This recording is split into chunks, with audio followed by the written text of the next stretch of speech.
Nasabat ng Misamis City Police Station katuwang ang 2nd Provincial Mobile Force Company ng Misamis Occidental Police Provincial Office ang tinatayang 800,000 pisong halaga ng pinaghihinalang smuggled cigarettes sa isang checkpoint operation sa Osamis City.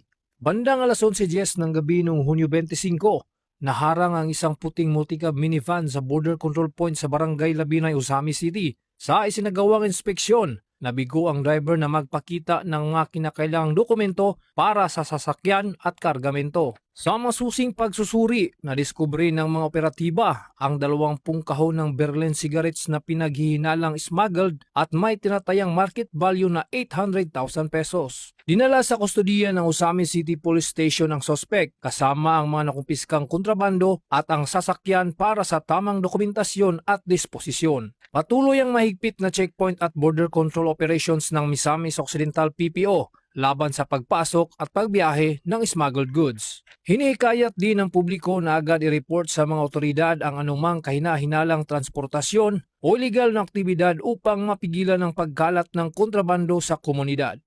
Mula dito sa PRO 10 Misamis Occidental Police Provincial Office, ako ang inyong Police News Network Correspondent, Police Corporal Rapi Picobero, alagad ng batas, tagataguyod ng Balitang Pulis.